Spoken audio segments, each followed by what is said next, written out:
세 번째 강의를 시작하도록 하겠습니다.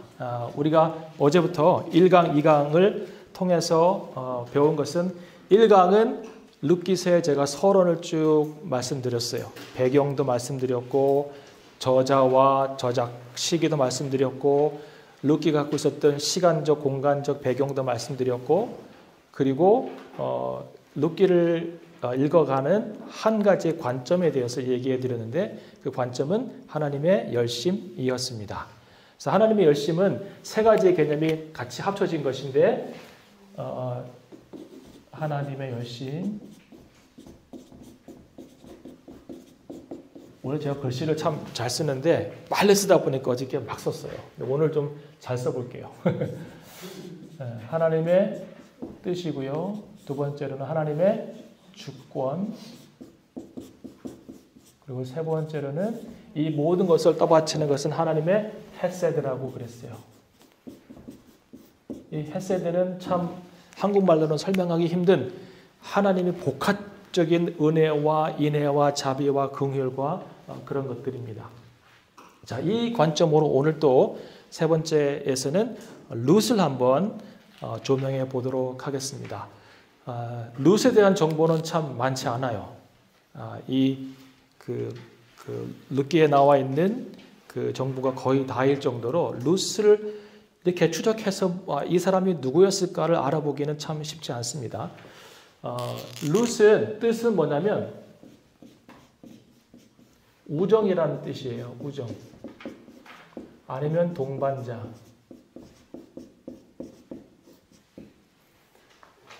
이 룻이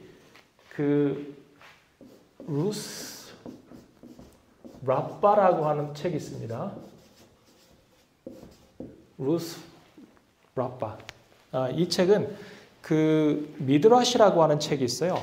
그러니까 뭐 구약책이 있고 구약을 해석해 놓은 여러 가지 책이 있는데 탈무드도 있고 미드라시도 있고 그런 미드라시 같은 그런 책이에요. 루스 라빠라고 하는 책이 있어요. 그러니까 구약 성경을 이제 해석해 놓은 책 중에 특별히 루스에 관한 책을 해석해 놓은 책인데 그 AD 한 500년쯤에 나온 책이에요. 이 책은 그 루스를 이렇게 설명하고 있어요. 그 루스하고 그 동서가 누구죠? 오르바. 네, 룻과 오르바가 자매라는 거예요. 네. 뭐 정확하진 않아요. 근데 이 책에 의하면 다른 정보들을 찾기는 쉽지 않은데 이 책에 의하면 유대인들이 쓴 책이니까요. 이 책에 의하면 룻과 오르바가 자매인데 어떤 가문의 자매이냐면 그 당시 왕이 누구였죠? 에글론이라는 사람이었어요. 에글론. 이게 왕이었어요?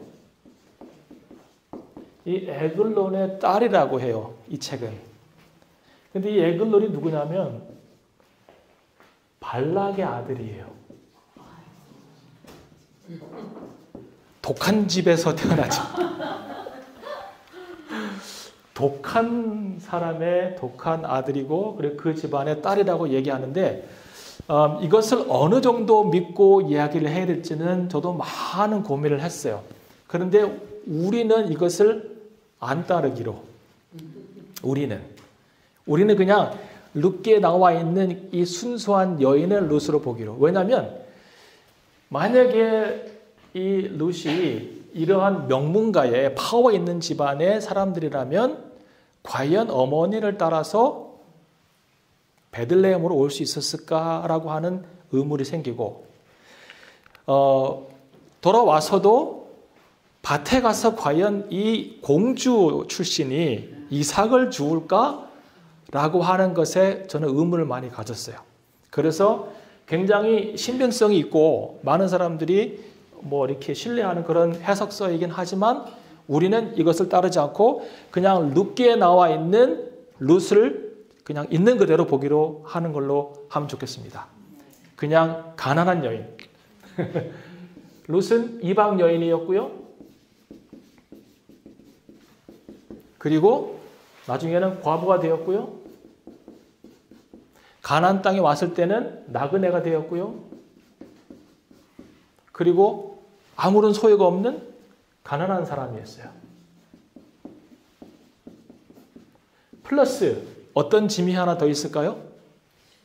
늙은 시모. 그냥 시어머니가 아니에요. 늙은 시모. 이거 굉장히 쉽지 않은 인생이에요. 그죠? 이방 여인이고 남편이 없고, 이 고대 근동 사회에서 남편이 없다고 하는 것은 아무것도 없는 거예요. 그 다음에 이방 땅에 가서 나그네가 되었고, 시어머니로부터 받을 재산은 하나도 없고, 그 다음에 늙은 시어머니를 모셔야 되는. 근데 룻은 이거 플러스 뭔가 또 다른 어려움이 그 속에 있어요. 아이가 없는 것도 있을 수 있죠. 예, 아주 좋은 상상력입니다. 이거 말고 또 다른 그 내면 세계의 문제가 저는 있다고 봐요. 이제 성경에서 다 이야기하고 있지는 않지만, 보세요. 갑자기 시아버지가 누구죠? 엘리멜렉. 남편이 말론이에요? 기론이에요? 말론이에요. 그 다음에 기론. 셋 다 사망하잖아요. 그래서 시아버지가 사망할 때는 그래, 그럴 수 있어. 나이가 들었으니까 자연스럽게 받아들여요. 자기 남편이 젊을 때 죽었어요. 여기까지는 뭔가 연결고리가 없는 그냥 우연이라고 볼 수 있어요. 젊은 나이에 죽었지만, 그런데 시동생까지 죽었을 때는 어땠을까요? 이건 무슨 필연이 있는 거예요. 자, 자연사에서 우연한 죽음에서 필연적인 죽음이라고 하는 이 전개를 보면 어떤 마음이 들까요? 처음에는 시아버지 돌아가셨으니까 슬픔이 오겠죠. 근데 우연치 않게 남편이 죽었을 때는 어땠을까요? 원망스럽죠. 그런데 그 시동생까지 어떠한 보이지 않는 힘에 의해서 죽었다고 생각을 하면 두려움이 생기겠죠.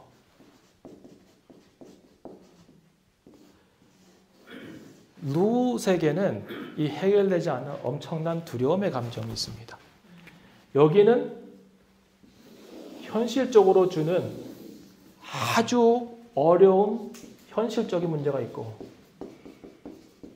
여기는 감정적인 어려움이 있어요. 이것이 두 개가 합쳐지면 어떻게 돼요? 공황장애가 와요. 어떻게 돼요? 소망이 1도 없어요. 소망이 1도 없는 거예요. 캄캄한 거예요. 인생을 지금 어떻게 살아야 되나? 나이가 어땠을까요? 이 당시에 룻의 나이를 한번 상상해 보세요. 몇 살이었을까요? 20대. 그렇죠. 예. 20대에서 30대 사이에 그 나이 때였을 거라고 생각이 들어요. 그 나이 때에 이 엄청난 감정적 두려움과 트라우마와 그 다음에 여인으로서 감당하기 힘든 현실적인 문제를 다 혼자 짊어지고 있는 거예요. 어떻게 하면 좋을까요? 무엇이 돌파구일까요? 예. 여러분이라면 어떻게 하셨을까요? 어려운 문제예요. 근데 이 문제가 모압에서 있어도 힘든 문제인데, 어머니 따라서 베들레헴으로 가면 소망이 좀 좋아질까요? 더 어려운 거예요. 그러니까 룻의 입장에서는 가장 좋은 방법은 오르바가 선택했던 방법이에요. 오르바. 미안하지만 오르바는 굉장히 현실적인 여인이었고 어떻게 보면 똑똑한 사람이었어요. 그래서 자기의 갈 길을 정확하게 찾아서 갔어요. 근데 룻은 그렇지 못해요. 무슨 이유든지 간에 어머니를 따라지 못했고 어머니가 가는 곳을 따라가기로 결정을 합니다. 굉장히 쉬운 일은 아니었어요. 네.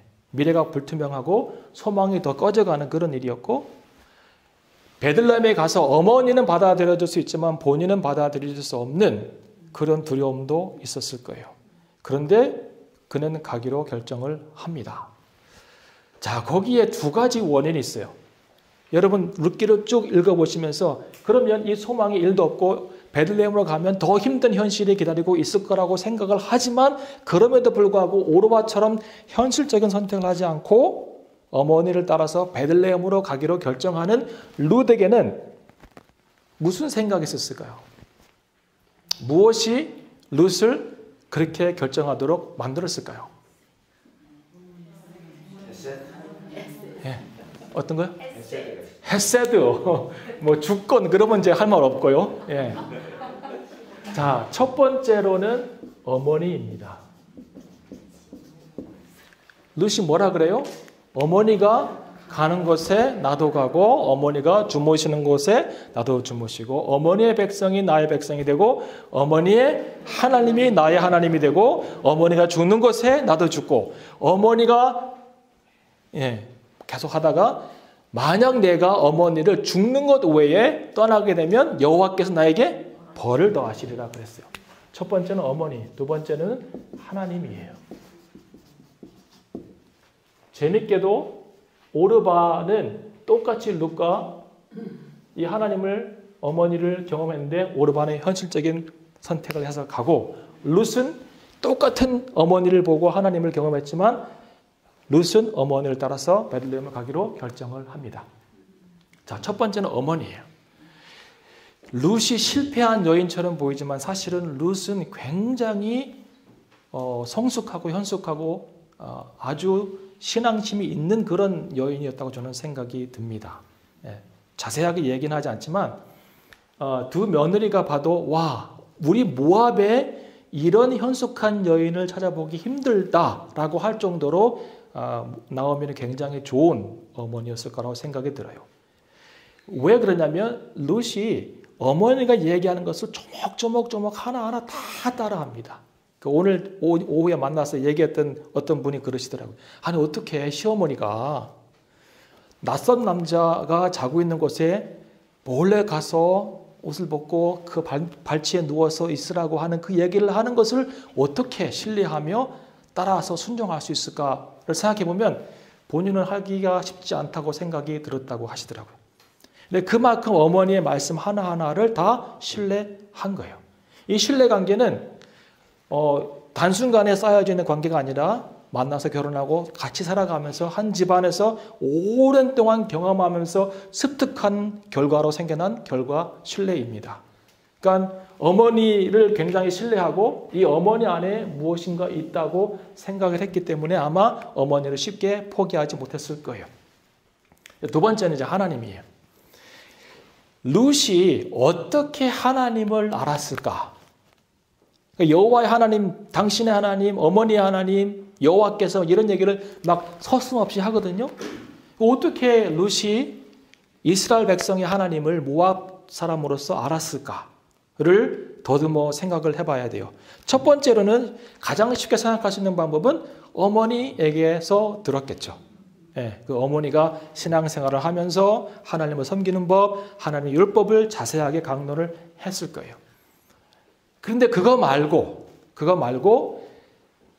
이스라엘 백성들이 모압을 지나간 지 얼마 안 된 시점이라고 제가 그랬잖아요. 그죠? 룻기는 다른 사람들은 사사기 후반에 있는 이야기라고 얘기했지만 우리는 사사기 초반부에 있는 이야기라고 얘기했잖아요. 그러니까 이스라엘 백성들이 모압을 지나서 정복 전쟁을 하기 이전에 이미 모압 백성들과 경험한 몇 가지의 사건들이 있어요. 근데 거기에서 힌트를 찾아갈 거예요. 일리가 있습니까? 네, 잘 따라오시면 좋을 것 같아요. 자, 이제 이스라엘 백성들이 광야에서 이렇게 여행하다가 가나안 땅으로 들어가기 위해서 모압 평지에 모였고 그 평지에서 상당한 시간을 보냅니다. 거기서 모세가 3번의 설교를 한 것이 율법을 다시 리마인드 시켜주기 위해서 3번의 설교를 한 것이 신명기 내용이에요. 신명이 뭐예요? 새로운 계명이에요. 그리고 하나님의 계명이죠. 그리고 거기에서 한참 머물면서 땅 분배까지 다 사실은 다 합니다. 들어가면 이러이러한 땅을 너희가 가질 것이라고 해서 땅 분배까지 합니다. 그리고 모압 평지에 있으면서 특별히 2가지 사건이 일어나는데 하나는 민수기 22장에서 24장에 나오는 사건이에요. 아까 제가 얘기했던 이 발락이라고 하는 사람과 관계되어 있습니다. 모압 형제에 이렇게 이스라엘 백성들이 오니까 이 모압 왕이라고 하는 발락이라는 사람이 이제 두려움에 빠졌어요. 그래서 미디안 사람들 장로들을 모아놓고 하는 말이 뭐냐면, 야, 우리가 이스라엘 백성을 보니까 마치 채소밭에 풀려져 있는 소 같더라라고 얘기합니다. 생각해 보세요. 큰 채소밭에 소를 많이 풀어놔 보세요. 그럼 어떻게 돼요? 한순간에 다 사라져가는 것이죠. 그만큼 파괴력이 있고 그만큼 힘이 있다는 것이에요. 그리고 그 뒤에는 하나님이 있다는 거예요. 그래서 발락이 꾀를 냅니다. 근데 군사력으로 싸우기에는 쉽지 않은 문제예요. 왜냐하면 하나님이 계셔서 그들을 돌보고 있기 때문에. 그래서 꾀를 내서 이 이스라엘 사람들을 저주하기로 결정을 합니다. 그리고 선지자를 찾아요. 그 선지자가 누구죠? 발람이에요. 발람. 그러니까 발람은 어디 사람일까요? 자, 이제 지도를 한번 그려보면 다시 이렇게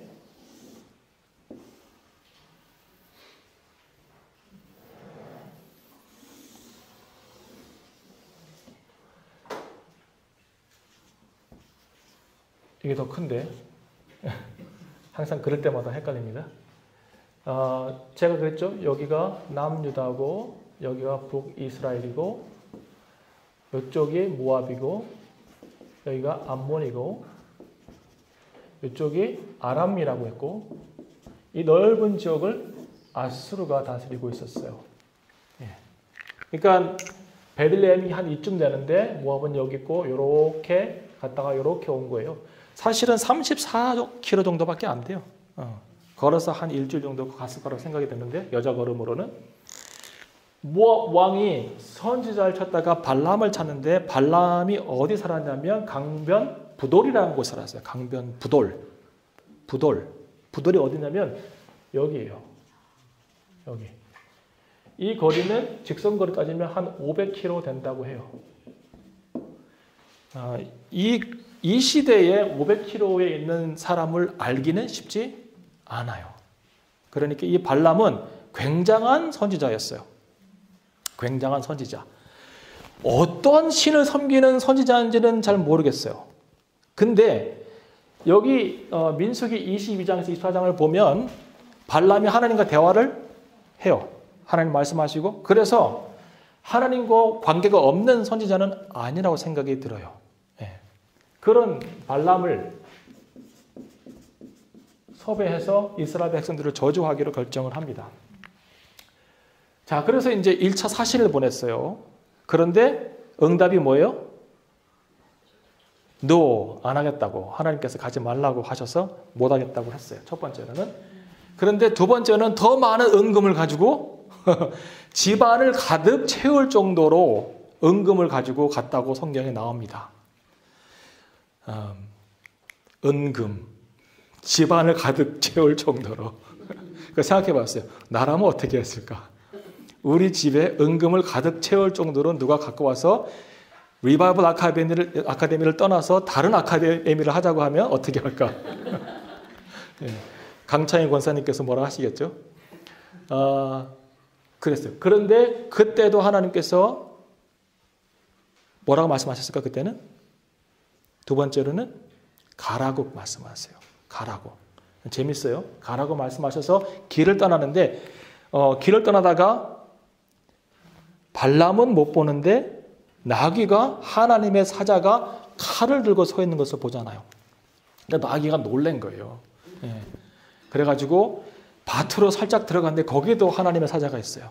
그래서 막 담벼락을 비지면서 막 이렇게 막 하니까 발락의 발이 상해졌어요. 말에 타고 있는데 당나귀가 막 담에다 비비니까. 그러니까 화가 나니까 당나귀를 막 3번 지팡이로 때리죠. 이놈의 당나귀 새끼 너가 칼이 있었으면 넌 죽었을 거라고 막 이런 얘기가 하잖아요. 그러니까 당나귀가 화가 났어. 그러니까 말을 해요. 주인님이시여, 내가 평생 당신의 나귀로 살면서 이런 일이 있었습니까? 라고 이제 얘기를 하잖아요. 그 말을 듣는 순간 발락의 눈이 열립니다. 그리고 사자를 보는 거예요. 그는 꼬꾸라지죠. 그리고 잘못했다고 고백을 합니다. 하나님의 사자여 내가 잘못했습니다. 그랬더니 막 꾸짖으면서 네가 어딜 가느냐라고 얘기하고 그리고 보내줄 테니까 가서 내가 시키는 대로 하라고 얘기하죠. 그리고 갑니다. 가서 어떻게 했어요? 축복했어요. 가서 저주하지 않고 축복을 했습니다. 3번이나 축복을 했어요. 그 축복의 내용 중에 가장 유명한 것 중에 하나는 하나님은 인생이 아니시니 시건치 아니하시고 하나님은 인자가 아니시니 후회가 없도다. 그 말이 뭐예요? 하나님께서 한 번 내 백성이라고 언약한 백성의 그 관계를 끊겠느냐 이 말이에요. 하나님은 변개치 않는다. 그 말을 하고 그리고 또 재밌는 것을 하나 봐야 되는데 자 민수기 24장을 한번 펴보시기 바랍니다. 민수기 24장 17절을 보세요. 발람의 예언 중에 이러한 엄청난 사건이 여기에 기록되어 있어요. 24장 17절 내가 그를 보아도 이때의 일이 아니며 내가 그를 바라보아도 가까운 일이 아니로다. 한 별이 야곱에서 나오며 한 홀이 이스라엘에게서 나와서 모압을 이편에서 저편까지 쳐서 파하고 또 소동을 하는 자식들을 다 멸하리로다 그랬어요. 자, 이게 발람이 이스라엘 백성들을 축복하면서 모압을 향하여서 예언한 이야기예요. 한 별이 나오고 한 홀이 나와서 그들을 멸한답니다. 한 홀 기억나는 거 없습니까? 한 홀. 홀이 뭐예요? 셉터라고 하는 건데 큰 이게 뭐랄까 쥐봉 같은 거죠, 그죠? 한 홀, 셉터. 그 별이 나오고 홀이 나온답니다. 그리고 그 홀이 모압을 이편부터 저편까지 쳐서 완전히 파한다고 하는 그 예언을 해요. 한 홀 기억나는 사건 없습니까? 어디에? 에스더? 에스더는 모압하고는 상관이 없죠, 그죠? 그러면 창세기 49장을 가보시기 바랍니다. 창세기 49장에 야곱이 마지막 운명하기 전에 자식들을 이제 축복하는데 10절을 보세요. 9절을 보세요. 유다를 축복하면서 이런 얘기를 합니다. 유다는 사자 새끼로다. 내 아들아 너는 웅킨 것을 찢고 올라갔도다. 그의 엎드리고 웅크림이 수사자 같고 암사자 같으니 누가 그를 범할 수 있으랴. 홀이 유다를 떠나지 아니하며 치리자의 지팡이가 그 발 사이에서 떠나지 아니하시기를 실로가 오시기까지 미치리니 그에게 모든 백성이 복종하리로다. 유다를 축복하면서 이 홀 얘기를 하는데 다시 이 발람의 입에서 한 홀이 나와서 모압을 정복한답니다. 누굴까요? 이 홀은 누굴까요? 궁극적으로는 예수 그리스도를 볼 수 있는데 이 문장 안에서는 누구냐면 이 홀은 다윗이에요.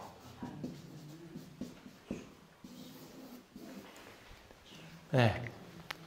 그리고 이 예언이 어떻게 이루어졌나 봅시다. 사무엘하 8장 2절을 보세요. 사무엘하 8장 2절.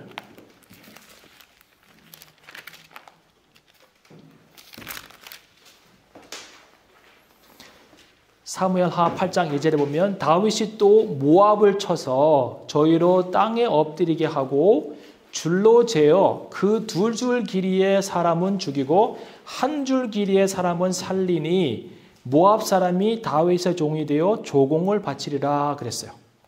자, 이게 그냥 우리가 보면 그래 다윗이 모압을 정복했나 보다라고 생각할 수 있지만 사람을 땅에 엎드리게 하고 다른 사람들이 이렇게 땅에 엎드린 거예요.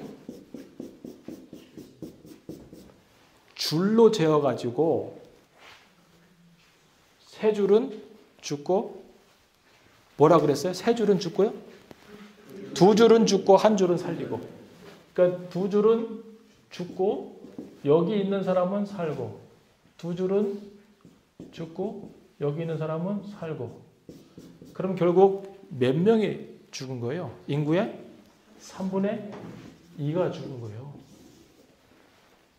엄청난 정복의 역사가 여기 안에 있습니다. 그러니까 그 아까 발람이 얘기했던 자녀들을 치고 뭐 이런 얘기가 다 여기에 지금 응답이 된 거예요. 다윗을 통하여서. 근데 다윗이 누구입니까? 다윗이 누구의? 다윗은 아버지가 이세고 그 외에는 오벳이고 그 외에는 누구예요? 룻이잖아요. 보아스와. 이런 역사가 있어요. 이런 역사가. 룻이 믿음을 가지고 이스라엘 땅에 와서 보아스와 결혼해서 낳은 자식 중에 하나님께서 예언했던 호를 들은 자가 있고 그 호를 들은 자가 다윗인데 이 다윗이 룻의 백성들을 정복하고 다스렸어요. 그러면 다윗은 왜 이런 마음을 먹었을까요? 물론 첫 번째 이유는 이 당시에는 지금 다윗이 영토를 확장할 때예요. 그래서 여기뿐만 아니라 이 주변에 있는 블레셋도 그렇고 에돔도 그렇고 이 지역을 다 정복하고 조공을 다 받는 그런 시기였긴 했지만 특별히 모압에 가서 이 정도로 사람들을 정복하고 할 수 있는 이유가 무엇이었을까요? 왜 그랬을까요?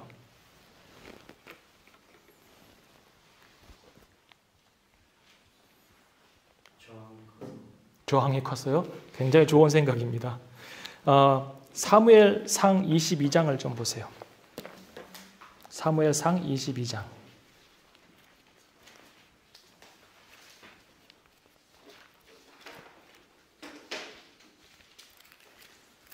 사무엘상 22장 3절 4절을 보면 다윗이 거기서 모압 미스베로 가서 모압 왕에게 이르되 하나님이 나를 위하여 어떻게 하실 것을 내가 알기까지 나의 부모로 와서 당신들과 함께 있게 하기를 청하나이다 하고 부모를 인도하여 모압 왕 앞에 나아갔더니 그들이 다윗의 요새에 있을 동안에 모압 왕과 함께 있었더라 그랬어요. 자, 무슨 얘기예요? 다윗이 위급할 때 부모를 데리고 모압으로 피난을 갔어요. 그 모압 왕이 받아주었다고요. 그 당시에는. 그런데 유대 전승에 의하면 나중에 다윗이 없을 때 그 모압 왕이 다윗 부모를 살해합니다. 이런 일이 모압 땅에서 일어났어요. 그러니까 모압과 이스라엘은 섞일 수 없는 아주 그 앙증적인 그런 관계에 있습니다. 이런 것들을 이제 이 뒤에 사건은 룻이 모르지만 이 발락이 발람을 통해서 이스라엘을 저주하려고 했을 때 하나님이 그것을 막고 오히려 그 이스라엘 백성들을 축복하시는 그런 사건을 보면서 이 룻은 무슨 생각을 했을까요? 그것을 들었으면서. 하나님은, 이스라엘의 하나님은 어떤 분이세요? 전능하신 하나님, 센 하나님, 전능하신 하나님. 이 룻이 살았던 모압 지방에서 일어난 사건이고 얼마 안 되는 사건이기 때문에 아마 이 이야기는 굉장히 유명한 이야기로 남아 있을 거예요. 자, 그 다음에 또 한 가지는 민수기 25장 이야기예요.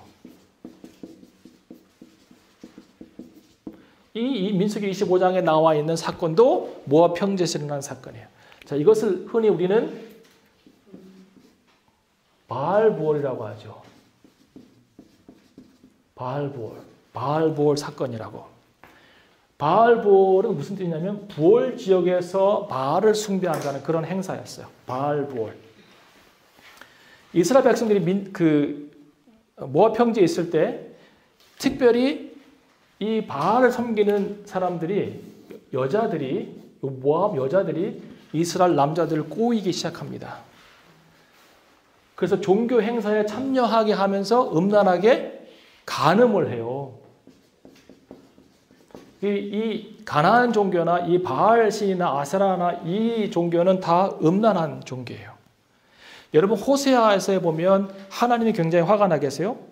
왜 화가 나냐면 이 바알이라고 하는 신은 다산을 풍요를 주는 신이라고 알고 있어요. 이 고대 근동, 특별히 이스라엘 지역에서 사람들이 생각하는 풍요와 다산 중에 하나는 자식을 많이 낳는 거였어요. 그래서 이스라엘 여인들이 하나님의 백성임에도 불구하고 본인들이 시집 가기 전에 바알 신전에 가가지고 자기 몸을 바알 사자들에게 먼저 드려서 축복의 확신을 얻고 결혼을 하는 그런 일들이 있었어요. 이게 말이 됩니까? 이게? 근데 그런 일들이 벌어집니다. 이게 바알은 그런 신이었어요. 그리고 이 바알 신전에서 항상 음란한 그런 간음적인 어떤 행위들이 있었어요. 이스라엘 백성들이 여기가 참여하는 거예요. 모압 평지 있으면서. 거룩한 하나님의 백성들이 가서 이 우상 숭배에 참석하고 거기에서 간음 행위를 합니다. 이것을 누가 알았어요? 모세가 안 거죠.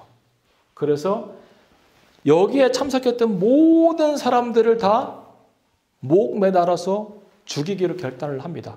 사람들을 모아놓고 회막 앞에서 그걸 선포하는데 이스라엘 여자들이 막 울기 시작해요. 왜 그럴까요?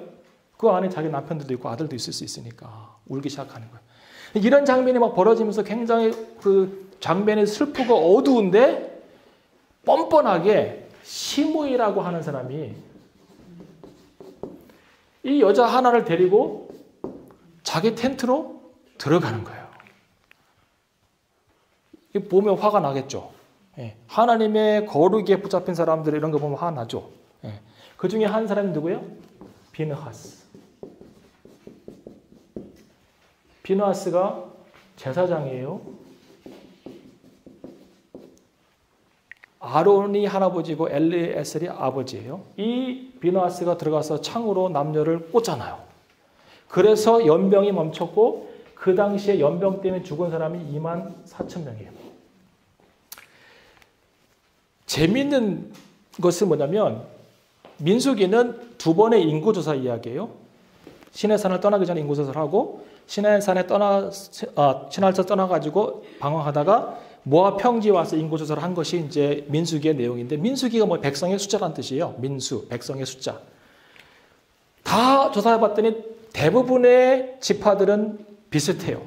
숫자가 비슷해요. 들고 날고 하지만 뭐 비슷한데 시므온 지파가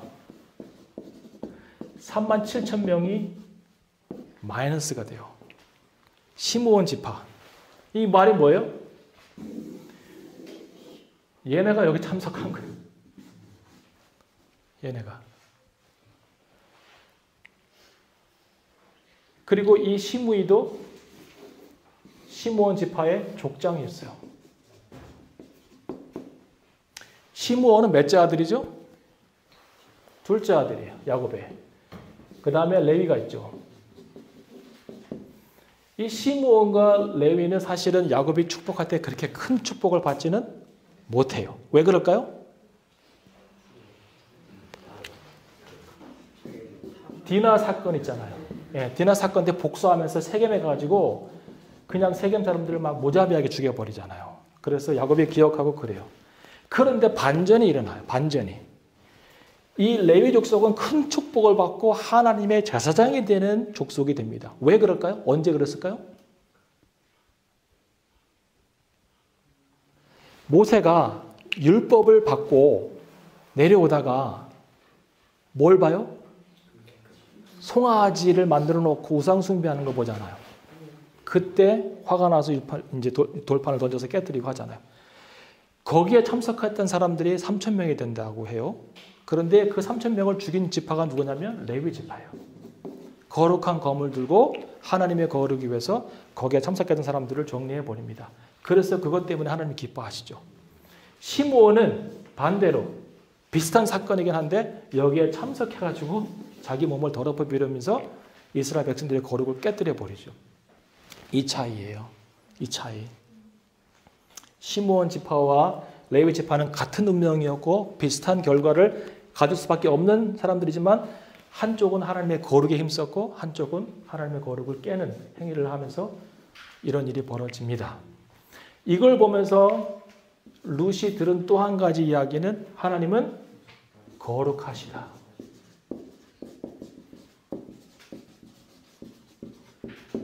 어머니가 얘기해 주신 하나님에 대한 믿음, 지식, 자기네 역사 속에 있었던 이스라엘 하나님에 대한 경험이 전능하신 하나님, 거룩하신 하나님. 이 하나님에 대한 이야기를 들으면서 룻은 이 하나님 안에 거하는 것이 축복이다라고 하는 생각을 했을 것 같아요. 그래서 어머니와 하나님 때문에 그 길을 따라 나섭니다. 재미있는 것은 뭐냐면 2장을 보시면 보아스가 룻에게 이런 얘기를 합니다. 자, 12절. 여호와께서 내 행한 일을 보응하시기를 원하며 이스라엘의 하나님 여호와께서 그 날개 아래 보호를 받으러 온 내 온전한 상 주시기를 내게 온전한 상 주시기를 원하노라 그랬어요. 자, 보아스가 이 모든 하나님에 대한 이해를 가지고 소방이 일도 없음에도 불구하고 어머니를 따라서 이스라엘 하나님께 속하기 위해서 나온 그 언약 백성의 자리에 들어가기 위해서 나온 룻에게 하나님의 은혜의 날개 아래서 보호받기를 원한다라고 그랬어요. 하나님의 날개.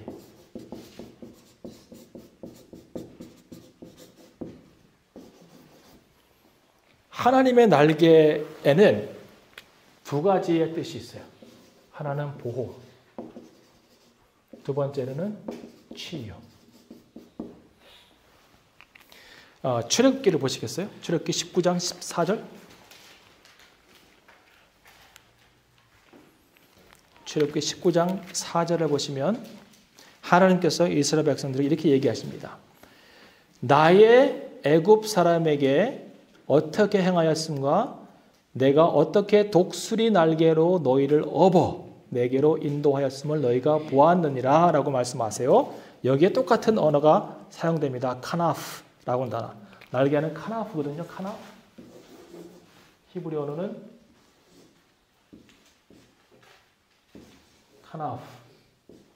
카나프예요.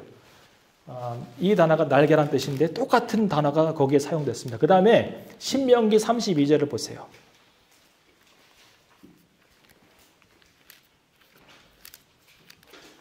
신명기 32장을 보시면 32장 똑같은 얘기를 하나님께서 하십니다. 32장 신명기 32장 11절.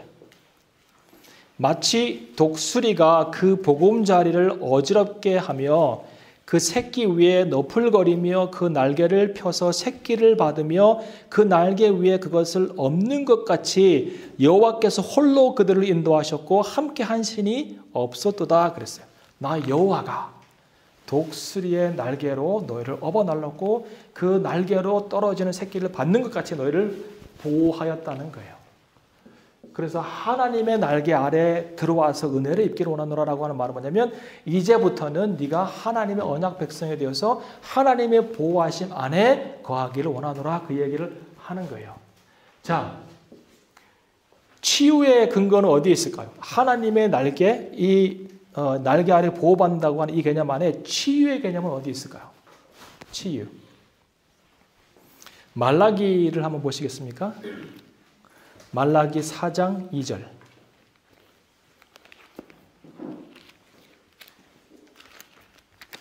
여러분 아플 때 목사님들이 신방 와가지고 이 말씀 읽잖아요. 내 이름을 경외하는 너희에게는 의로운 해가 떠올라서 치료하는 광선을 바라리니 너희가 나가서 외양간에서 나온 송아지같이 뛰리라 그랬어요. 의로운 해가 떠올라서 치료의 광선을 바란다. 이 말이 뭔지 아세요? 하나님의 날개 아래 안에서 너가 치유를 받는다는 뜻이에요. 예, 영어 성경에 이렇게 되어 있어요. 4장 2절에 보면 But for you revere my name. The Son of Righteousness will rise with healing in its wings. wings가 나오잖아요. 여기 wings, in its wings.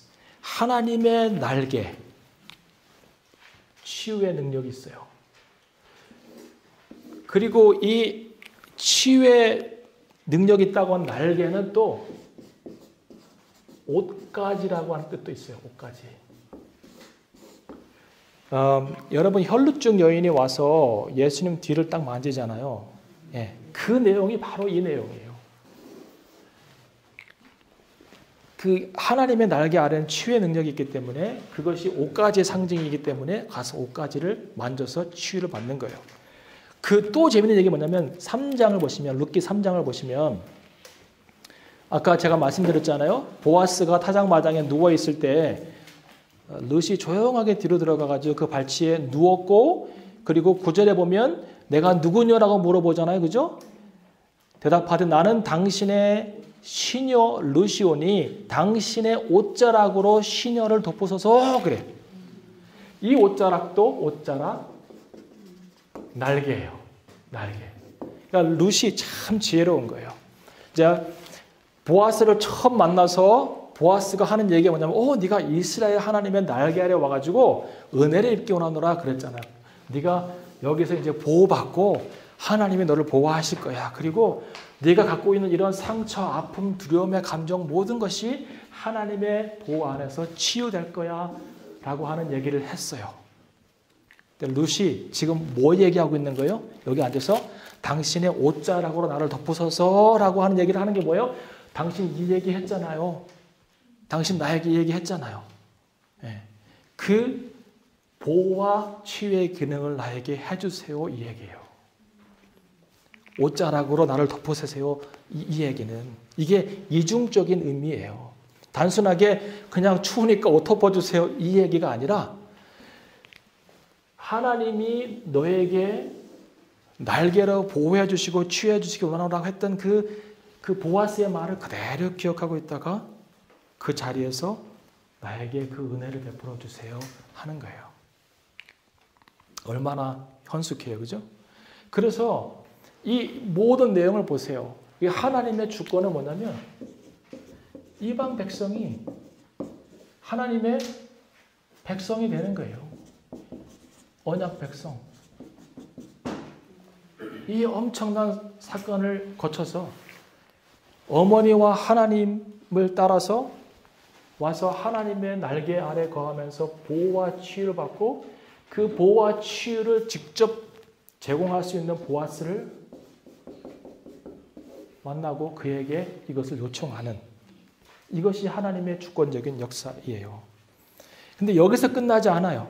여기서 끝나지 않고 룻은 현숙한 여인으로 성장해 갑니다. 단순히 언약 백성이 되었다고 하는 거 중요하지 않아요. 구원받은 게 중요하지 않아요. 구원에서 뭐로 나아가는 거예요? 성숙으로 나아가는 거예요.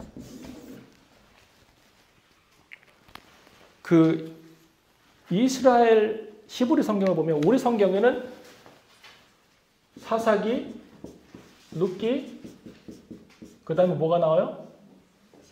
사무엘, 상하가 나오잖아요. 근데 히브리 성경에는 잠언, 욥기 먼저 나오고 잠언 나오고 룻기가 나와요.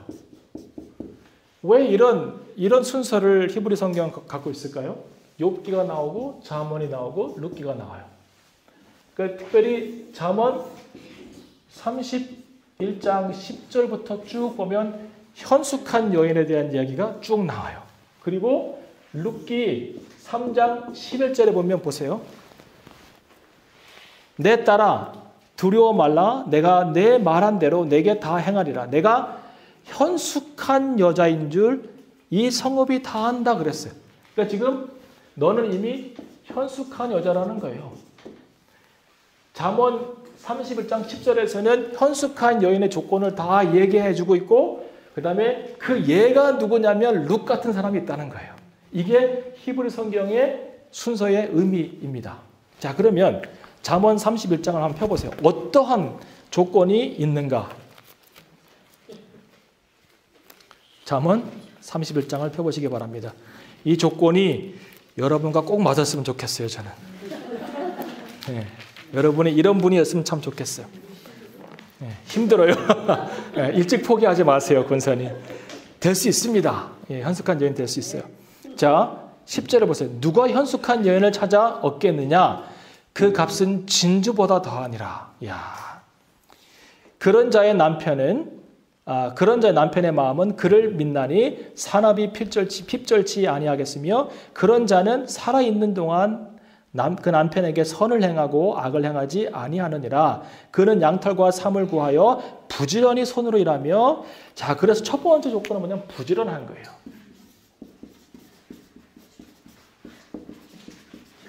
여기 탈락하신 분 있나요? 예. 그래서 부지런함에 대한 이야기를 쭉 합니다. 그런데 두 번째로 중요한 것은 뭐냐면 몇 절을 보시냐면 25절을 보세요. 능력과 존귀로 옷을 삼고 후일을 웃으며 그랬어요. 후일을 웃으며. 여러분 쉬운 성경을 보면 무슨 일이 와도 염려와 걱정하지 않으며 소망을 품고 이런 뜻이에요. 예. 소망을 품고. 그러니까 환경이 나에게 어떠한 것을 요구하든 상황이 어떻게 진행되든 그것과 상관없이 하나님 안에 소망을 두고 사는 사람이 현명한 사람이라는 거죠. 자, 그 다음에 26절을 보세요. 입을 열어서 지혜를 베풀며 그 혀로 인애의 법을 말하며. 지혜. 이 지혜는 세상적인 지식을 말하는 것이 아니라 하나님을 이해하고 따르는 지혜 플러스 인애. 네 번째로는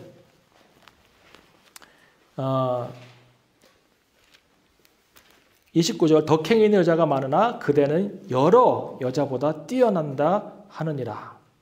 그리고는 30절 보세요. 고운 것도 거짓되고 아름다운 것도 헛되나 오직 여호와를 경외하는 여자는 칭찬을 받을 것이라 그랬어요. 덕행. 그 다음에 여호와를 경외하는 거예요.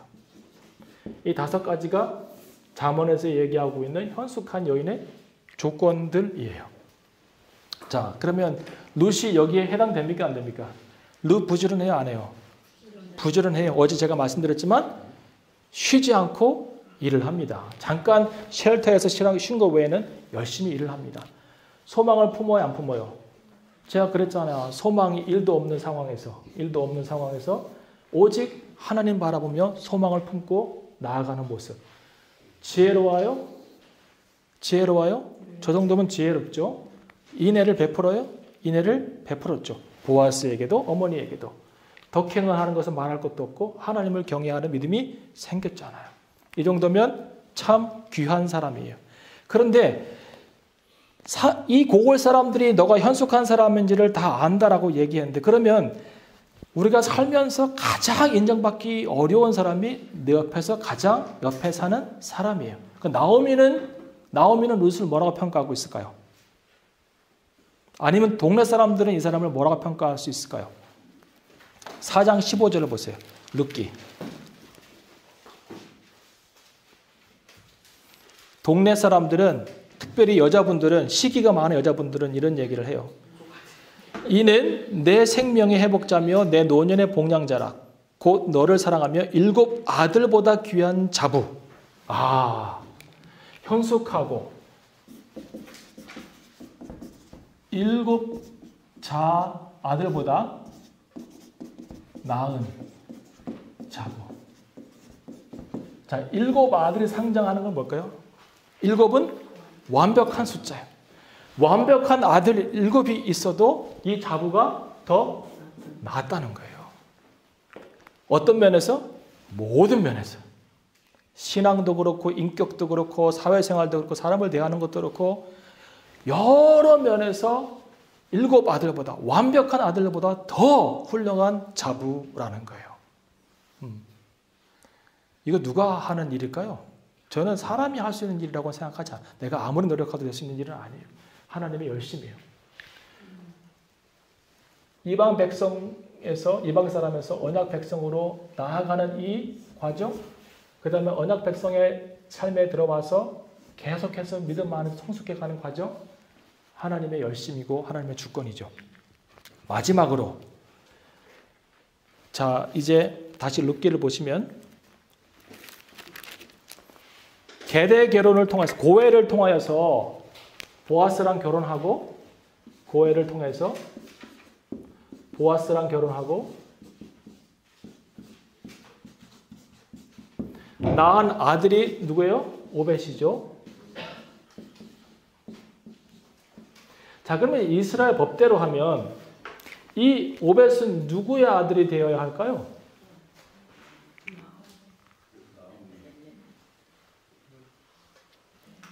오남이요? 나음이요? 원래 누구의 아들이 돼야 돼요? 이 보아스는 누구를 위해서 룻과 결혼한 거예요? 자식을 낳은 거예요? 나옴이에요? 아니면 룻의 남편이에요? 룻의 본 남편이에요. 그죠? 그러면 누구예요? 말론. 보아스와 룻이 낳은 첫 번째 아들은 오벳은 말론의 아들로 기록이 돼야 돼요. 근데 성경은 어떻게 기록하고 있어요? 나오미의 아들이라고 그랬어요? 나오미의 아들이라고 이렇게 여자들이 칭찬을 했지만 사실은 보아스의 아들이라고 하잖아. 이거는 되는 거예요, 안 되는 거예요? 원래는 안 되는 거예요. 그런데 재미있게도 4장 11절을 보세요. 12절에 보시면 장로들이 이런 해석을 해줍니다. 여호와께서 이 소년 여자로 내게 후사를 주사 내 집으로 다말이 유다에게서 낳아준 베레스의 집과 같게 하시기를 원하노라 그랬어요. 자, 장로님들의 해석은 말론, 사실은 보아스는 말론 이야기를 해요. 보세요. 보아스와 장로들에게 얘기할 때에 10절을 보세요. 19절을 보시면 보아스가 장로들과 모든 백성에게 이르되 내가 엘레멜렉과 기론과 말론에게 있던 모든 것을 나오미의 손에서 산 일에 대해 너희가 오늘날 증인이 되었고 또 말론의 아내 모압 여인 룻을 사서 나의 아내로 취하고 그 죽은 자의 기업을 그 이름으로 잊게 하여 그랬어요. 그러니까 이제 보아스의 뜻은 말론의 대를 잊게 하기 위해서 오벳을 낳았다고 생각을 하고 그렇게 하려고 했는데 장로님들은 아니라 그렇게 할 것이 아니라 다말과 유다의 케이스를 따르자라고 제안을 하고 이 케이스대로 보아스가 오벳의 아버지가 됩니다. 자, 그러면 다말과 유다는 여러분 이야기 아시나요? 예. 해드릴까요? 말까요? 예. 안 해도 될 것 같아요. 그죠? 예. 유다의 아들이 누가 있었어요? 유다의 아들이 셋이 있었어요. 하나는 엘, 오난, 셀라죠. 예.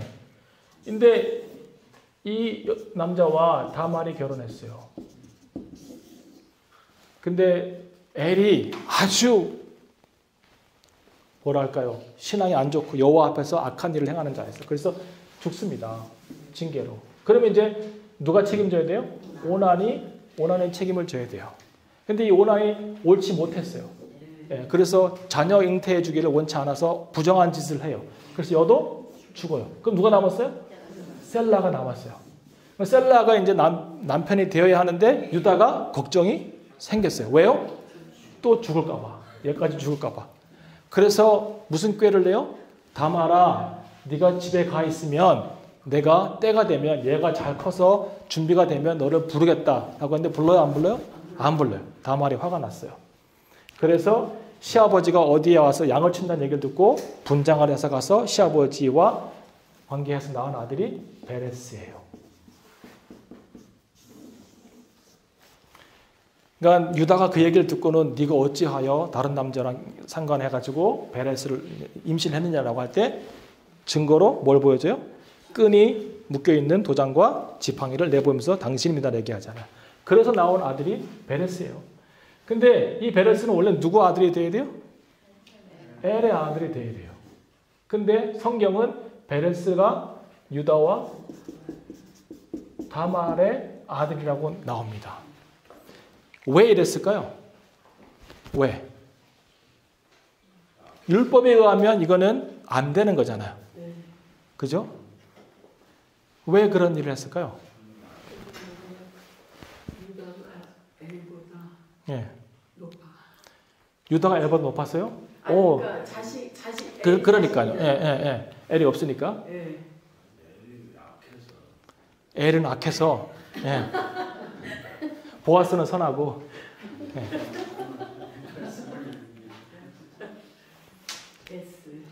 정답은 이때는 아직 율법이 없었어요.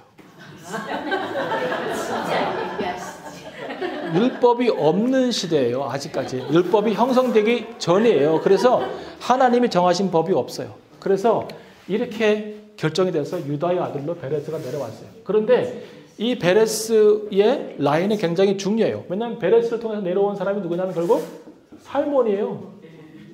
살몬이에요. 살몬이 누구랑 결혼했어요? 라합이랑 결혼했어요. 낳은 사람이 누구예요? 보아스예요.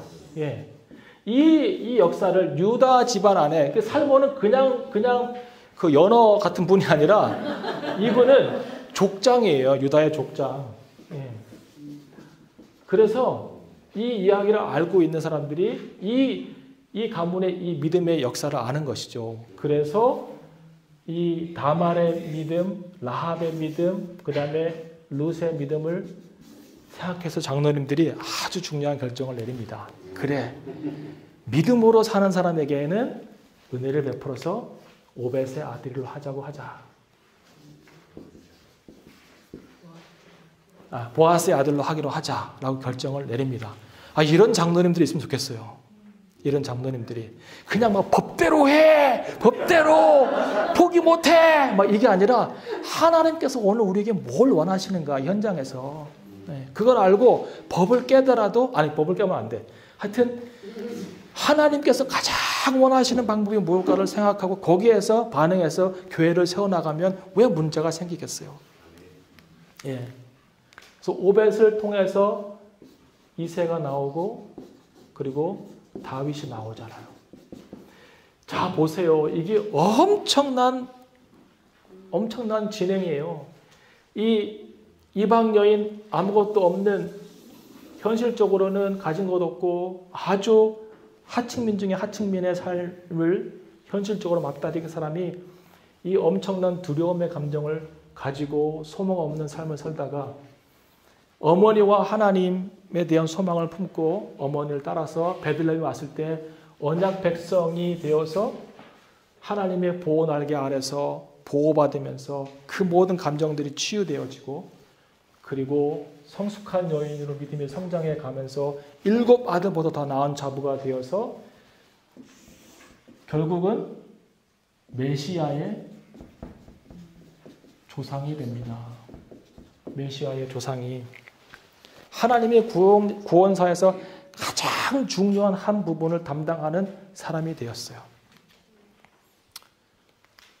그냥 쉽게 이해할 수 있는 이야기가 아닌 것 같아요. 이것이 하나님께서 그에게 행하셨던 주권입니다. 하나님의 마지막 헤세드는 뭘까요? 벌써 다 이미 했어요.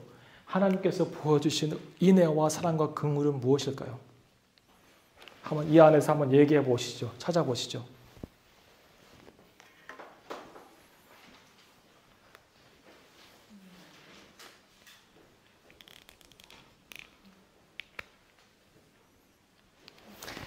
그 기름 부을 자, 기름 물을 자를 영어로 뭐라 하신지 아세요? 예, kinsman redeemer예요.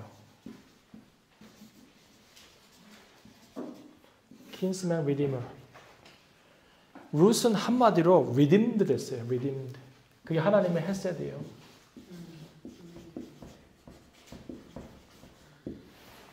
건진 받은 거예요.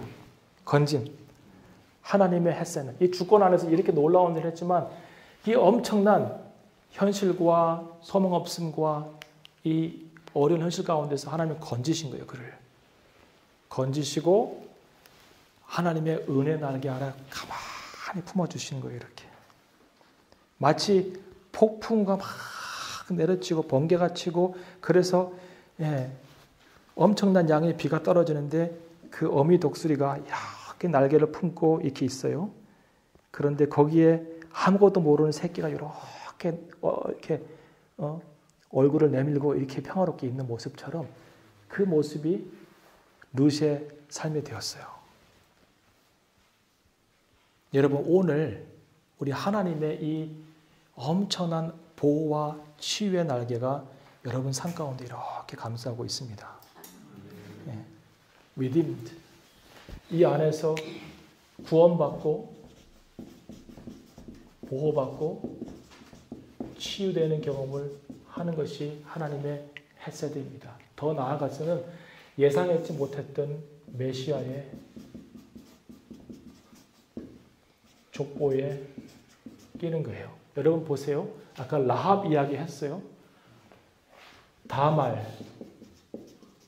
라합, 룻, 밧세바 다 이방 여인이에요. 룻 빼고는 뭐 그렇게 윤리적으로 합당하지도 않아요. 다말 어떻게 설명할 수 있을까요? 이분이 어떻게 메시아의 족보에 들어갈 수 있으며 라합, 룻, 밧세바 이런 분들이 어떻게 이방인으로서 어떻게 예수 그리스도 족보에 메시아의 족보에 들을 수 있을까? 이건 인간적인 방법으로는 설명이 불가능해요. 하나님의 주권과 열심 외에는. 여러분 어떻게 구원받았어요? 여러분 어떻게 오늘 이 자리에 계세요? 하나님의 열심 외에는 설명할 방법이 없습니다. 그러니까 우리가 룻을 이렇게 드라마틱하게 하니까 와 정말 대단하다 이렇게 생각할 수 있지만 여러분의 삶을 이제 이 시간 이거 끝나고 한번 조용하게 돌아보세요. 여러분의 삶 가운데 예수 그리스도가 어떻게 찾아오셨는지 어떻게 그분이 여러분의 삶을 구원에서 성숙으로 그리고 하나님의 구속사역에 사용하고 계신지를 한번 생각해 보세요. 놀라운 일이에요. 단순하게 그냥 하나님의 은혜라고 취급하기에는 너무 하나님의 은혜가 큽니다. 또 하나는 무슨 일이 있어도 어떤 일을 당해도 하나님의 이 날개가 여러분 가운데 함께하고 있음을 믿으시면 좋겠어요. 옷자락으로 나를 덮으소서. 옷자락으로 나를 덮으소서. 이 기도를 저는 가끔씩 해요. 이제 힘들고 어렵고 낭망되고 할 때마다 하나님의 옷자락으로 나를 덮으소서. 여러분 룻을 한번 생각해 보세요. 발가벗고 아무런 소망 없이 그 뒤에 발치해서 저 남자가 하는 것은 내 모든 것이 달려있다고 생각하고 그 발가벗은 상태에서 누워있는 룻을 한번 생각해 보세요. 저는 가끔씩 이 생각하면 눈물이 나와요. 얼마나 간절했을까. 이 남자가 나를 아니라고 하면 어머니도 나도 이제 끝나는 거예요. 거기에서 실오라기 하나 거치지 않고 누워있으면서 당신이 원하시면 나에게 옷자락을 덮어주세요. 당신이 얘기했잖아요.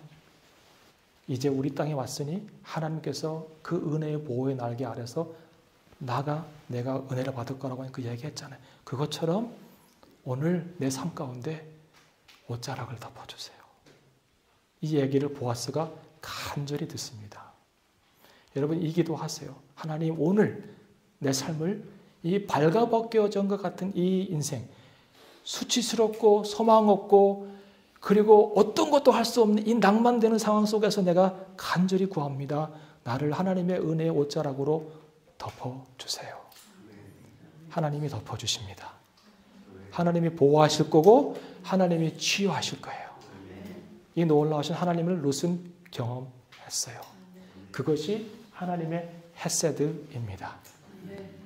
아멘. 자 이제 마지막 한 15분 정도 쉬시고 이제 마지막 보아스 강의를 하도록 하겠습니다. 감사합니다.